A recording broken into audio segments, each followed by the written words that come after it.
All right, so today we are going to continue our discussion of volumes of integration, only this time we're going to add a little twist. So if you remember yesterday, we looked at volumes of solids where their bases were regions in the xy plane. So today we're actually going to be getting our solids differently. Instead of just assuming that the bases are in the xy plane and they kind of come out of the page, we're going to actually create three-dimensional objects from these two-dimensional regions. So the way we're going to do that is through revolution. We're going to take these regions and we're going to actually rotate them around various lines. So for example, consider the region in the first quadrant bounded by the x-axis, the y-axis, the line x equals 10, and the line y equals 3. If the region is revolved around the x-axis, it creates a three-dimensional solid. So when we revolve these regions around an axis, here's the axis. What we're basically doing is we're saying, take each point on the border of the region and revolve it completely around the x-axis. So it's going to kind of come out of the page, go back into the page, and then go through the page, and then come back out of the page. And that's going to happen for every single one of these points. And perhaps you see what's happening here. If I do this for every single point up here, what's going to happen is this line, when it revolves around the x-axis, it's going to come out of the page, and then after a 180-degree revolution, this region is actually going to exist as a reflection in the axis. So this region here is actually going to come up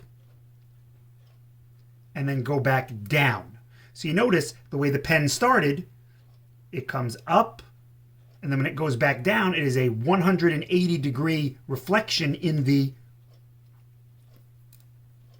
xy plane around the x-axis. It's actually a perfect reflection through the x-axis. So really what we're doing is we're taking all these points and we're revolving them, and I hope that you can see if we do this for every single one of these points, we wind up with a cylinder.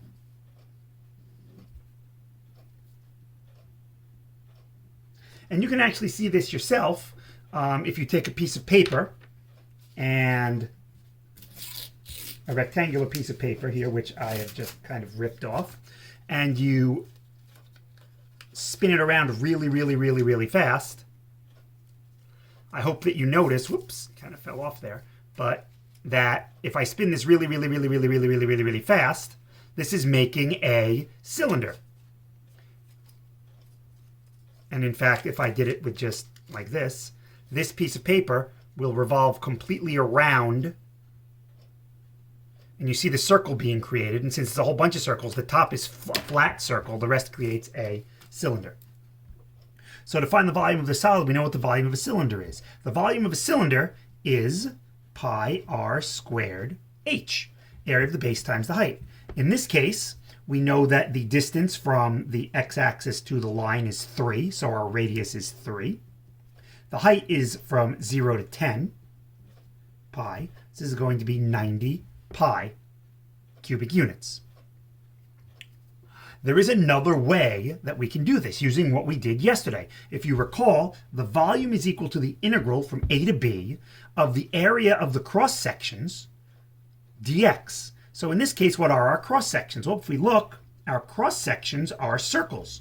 The shapes that we make here are circles, and the radii of each and every one of these circles is just the function. In this case, 3. So the radii are 3. So the area function of this would be pi r squared, or 9 pi. So this would be the integral of 9 pi dx from 0 to 10.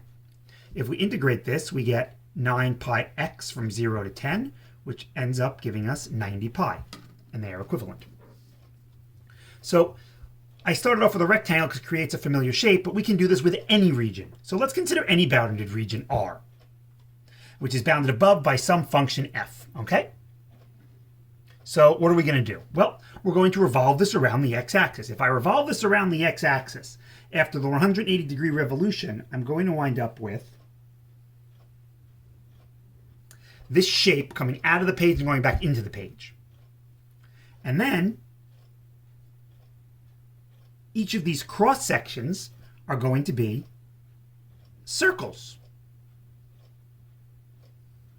So this is going to be some weird looking shape that has points on both ends and then circles in the middle. So it's almost like some kind of gourd, maybe, or like a really funky shaped squash, if you think about it, in 3 dimensions. So the idea here is that the cross areas are circles. And the radii of these cross sections are just f of x. So your radius is f of x, which means the area function for these circles would be pi times f of x squared. So the volume, based on what we talked about yesterday, will be the integral from a to b of pi, and since pi is a constant, I'll yank it out, f of x squared dx. And ladies and gentlemen, you can either memorize that formula or do what I do and actually go through the analysis with the circles. I find the analysis with the circles much easier, so that way I don't mess up the formula, but it's completely up to you. So as an example, let's consider the region in the first quadrant bounded by the curve y equals e to the negative x. So I will draw this. Y equals e to the negative x. As x gets infinitely large, this thing goes to 0, and f of 0 here, when x is 0, this is 1. Kind of comes down like this. And it's going to end at the line x equals ln5. So right here, this is ln5. So we're going in the first quadrant from 0 to ln5. And we want to find the volume of the solid created when this region is revolved around the x-axis. So let's revolve this region, and I'm going to use a different color for the reflection. You don't have to, but I will. So there is the reflection. And now if I look at the cross sections, remember that each of these points has been revolved around the x-axis. So all of these cross sections will once again be circles whose radius is the function. And in this case, our function is e to the negative x. So our area function for this will be pi times e to the negative x squared, or e to the negative 2x. So the volume will be the integral from 0 to ln5 of pi e to the negative 2x dx. Well, that winds up being the antiderivative of e to the negative 2x is e to the negative 2x over negative 2 from 0 to ln5. Don't forget the pi in front. And then I can plug in, this would be pi times e to the negative 2 ln5 over negative 2. And then when I plug in 0, this is negative 1/2, so that's plus 1/2. And then this up here actually winds up being e to the ln5 to the negative 2, or 5 to the negative 2, or 1/5. So this actually winds up being pi times negative 1/10 plus 1/2. That's 4/10, 2/5. That's 2 pi over 5, if I did the math correctly. I'm not so much concerned about evaluating them. I did it here. I'm more concerned about you being able to set these up, because I trust that every single one of you can evaluate and solve a definite integral by now. So it's just that simple. How can it get any more difficult? Well, our cross sections are not always circles, or what the textbook refers to as discs. They won't always create, when we revolve, perfectly solid three-dimensional objects. If the region is not adjacent to the x-axis, we wind up with a hollow three-dimensional object. For example, we're going to take this region bounded below by the oblique line y equals 2x plus 1, above by the horizontal line y equals 5, and to the left by the x-axis. And we're going to revolve it around the x-axis. So once again, I will start off by reflecting it, since that is where my revolution after 180 degrees is going to take me. And now notice what happens. I have to consider both what happens when I revolve one function's points around the x-axis, as well as the other function's points around the x-axis. So if I look at this shape actually kind of looks like a cylinder with a frustum taken out of it. A frustum is kind of like a cone with the top chopped off, so it almost looks like a cork. A frustum looks like this. So it's as if the cone didn't have its point. So if I took this frustum and I yanked it out, if I just looked at it, it would look like a cylinder. But then if I actually look inside of it like this, I would see that it kind of gets narrow and narrower and narrower. So this side is narrower than that. In any event, these cross sections are not circles. They are what the book refers to as washers and what mathematicians refer to as annuli. The singular is an annulus, A-N-N-U-L-U-S. And this annulus, to find its area being the shaded region, is by simple geometry the area of the outer circle minus the area of the inner circle. So if I wish to find the volume of this, well, how do I find the area? Well, the inner circle has a radius that goes from the x-axis to the oblique line. So its radius is 2x plus 1. And the outer circle has a constant radius of 5. So the area function for this would be the outer circle, which is pi 5 squared, minus the inner circle, which is pi 2x plus 1 squared. So if I want the volume of this thing, I would integrate from 0 to the point of intersection, which I hope everyone can agree is when x is 2. I'll yank the pi out, and then I'll have 5 squared minus 2x plus 1 squared dx. And then whatever that happens to be, I trust that you can calculate that. That will be the volume of our region. And when I say volume, it's not including this inner piece that's been taken out. It only includes the solid part. So we can actually generalize this. Consider a region R.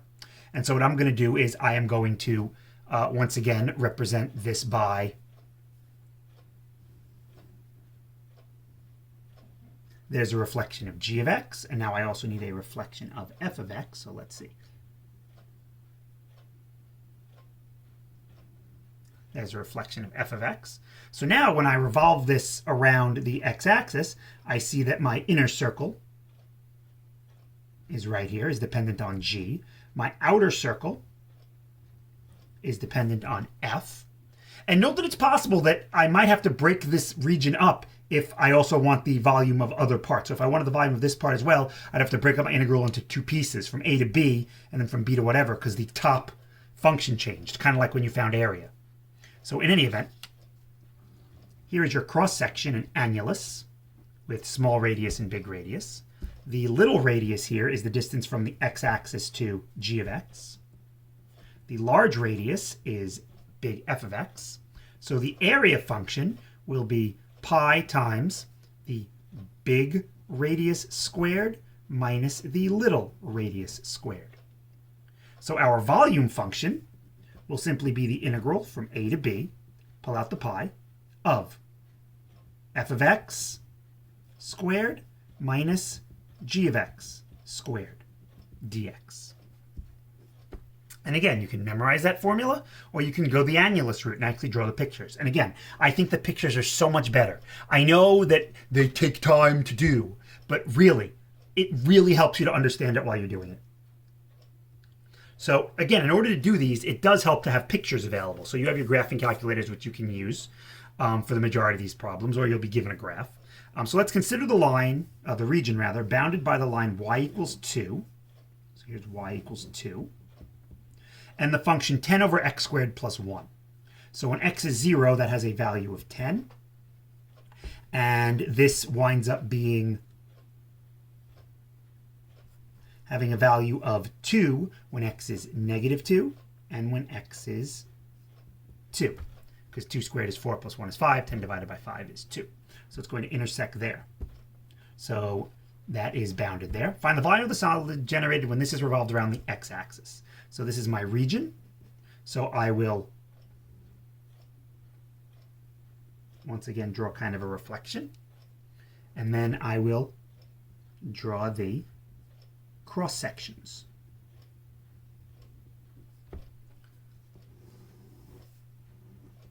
Little r, big R. I note that little r is the distance from the x-axis to the horizontal line, so that's just 2. Big R is the distance from the x-axis up to the other function, which was 10 over x squared plus 1. So my area function will be pi times 10 over x squared plus 1 squared minus 2 squared.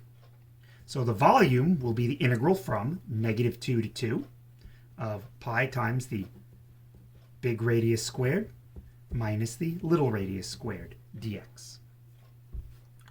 There isn't really a nice way to deal with this other than a calculator. I mean, we could do this way, but then you notice your denominator here would be x to the fourth plus 2x squared plus 1. And then you'd have to do partial fractions, and that can get very, very messy very quickly. So instead, we'll just leave it be. You can use a calculator if you want to get it exact. But yeah, so that would be our volume. To throw another monkey wrench into this, the x-axis isn't the only line about which we can revolve regions. A solid can be generated by revolving a region about any horizontal line.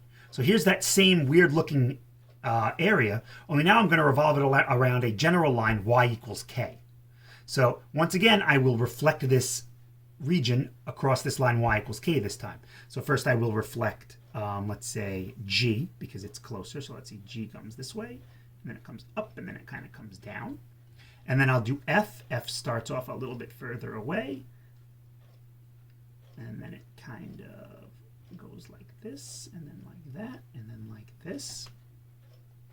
And so now, here are my annuli. And here's the important thing. Right now, this line is above the x-axis. Since the line is above the x-axis, when I draw these radii to calculate, here's my little r. And in red, I will draw my big R.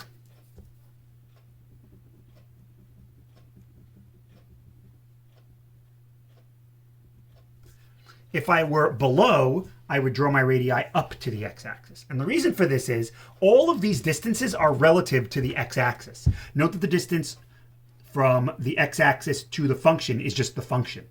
So here we're going to do a little bit of geometry to figure out what these values actually are. So here's little r and big R. So what is little r? Well, little r is the distance between this line segment, or this line y equals k, and the function f.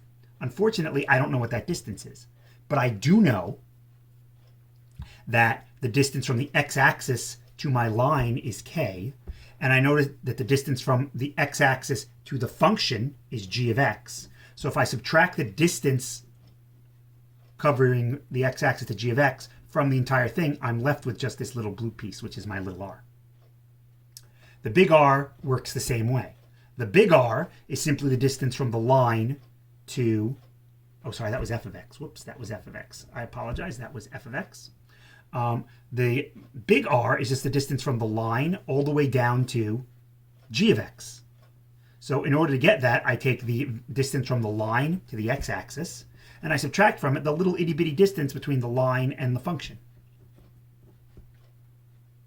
So now the area function for this will be pi times the big radius squared, which is k minus g of x squared, minus k minus f of x squared.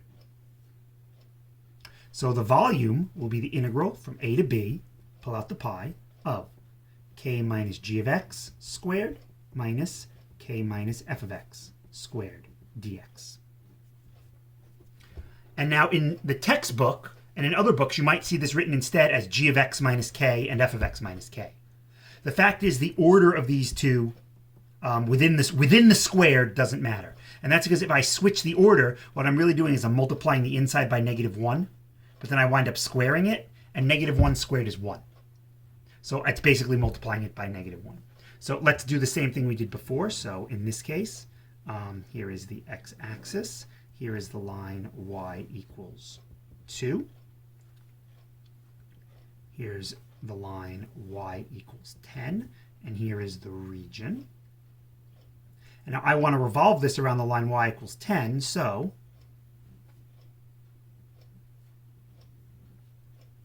I will not make my circle right here.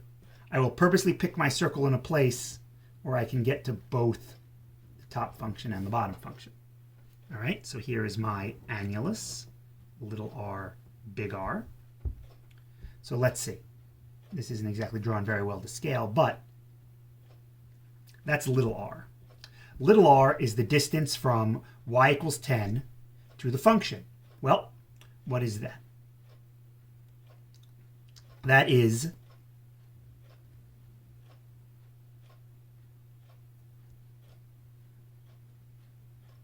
the entire distance, which is 10, minus the distance from the x-axis to the function itself, which is 10 over x squared plus 1.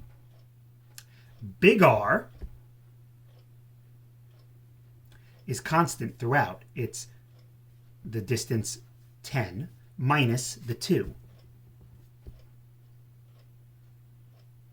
And I'm integrating from -2 to 2.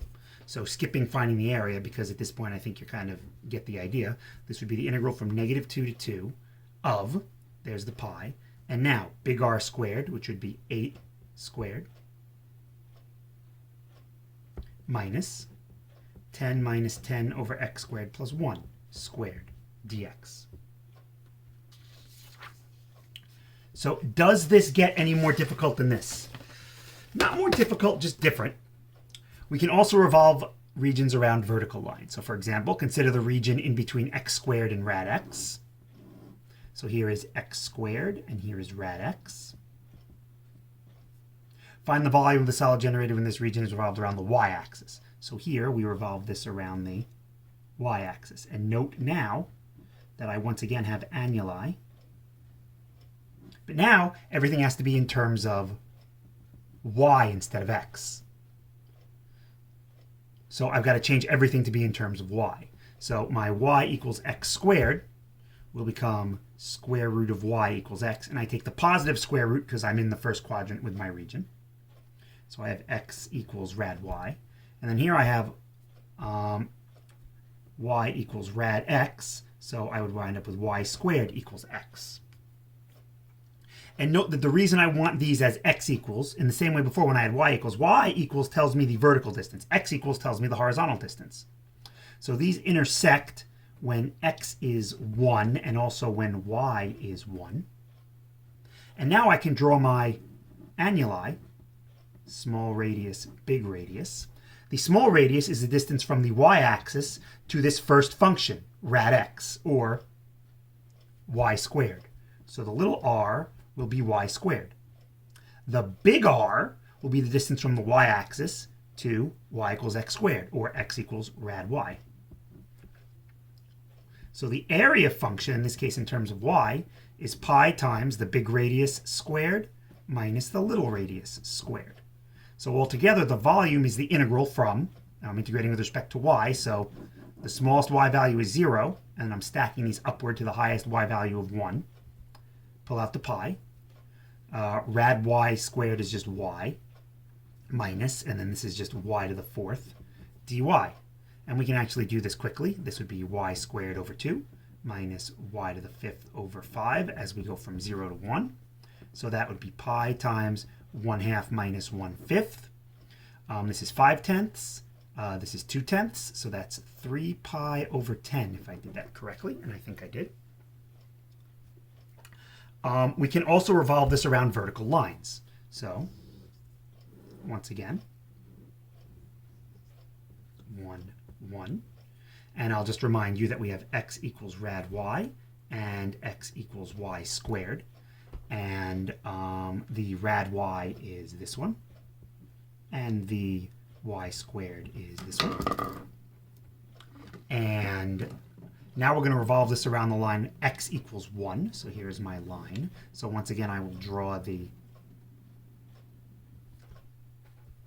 reflection. And now I will draw my annuli. And again, since everything is relative to the y-axis, I will take my lines to be to the left here. That's my little r. And here is my big R. And now it's just a matter of trying to figure out, well, what are those? So, little r, big R. Little r is the distance between rad y and 1. So that would be 1 minus rad y. Big R, on the other hand, is the distance between 1 and y squared. So the area function will be pi times the big radius squared minus the little radius squared. So the volume will once again be, since I'm going from top to bottom, 0 to 1, pull out the pi, of 1 minus y squared squared minus 1 minus rad y squared dy. And then we could actually multiply this out and do this, but I think you get the idea, and this video is long enough. So that is the basis for volumes of revolution. And this is the extent that we go to as far as volumes of integration. You have your regular shapes that have a base, and then the cross sections can be semicircles or right isosceles triangles or equilateral triangles or squares or rectangles or trapezoids that have properties that you're given. Or we can actually have the cross sections be circles because we have revolved this region a total of 360 degrees. Theoretically, you could ask, what is the volume of the region when this is rotated 180 degrees or even 90 degrees? Those questions have never been asked. But to do that, you would simply take a fraction of the total volume of revolution. So if I wanted to know 180 degree revolution, I would just divide everything by 2. If I wanted a 30 degree revolution, I would just divide everything by 12, because a 30 degree revolution is 1/12 of 360 degrees. And that is basically it. I know that this was a lot of talking. I hope this made sense. I hope the pictures help. A lot of times when you talk about these volumes, I can't picture what they are. Even after drawing them, I don't know what they look like. But drawing the cross sections at least gives me an idea of how to begin analyzing them. I think the hardest parts are revolving around lines that are not the axes. Remember when you do that you want to draw your lines on the side of the line of revolution that has your axis on it. So if I were revolving this around the line y equals -1, then what I would have done is I would have drawn my lines this way. If that makes sense. So if this happened to be like, -1 rather, so if I'm doing it like this, then what I would have done, actually, and let's pretend this is -1. Then what I would have done is when I'm drawing the lines, I would have drawn them this way, to the right and not to the left. Because again, everything is relative to the y-axis. And that, ladies and gentlemen, is it. So in honor of these volumes of revolution, I give you the Cetron revolving seal of approval. Have a good day, everyone.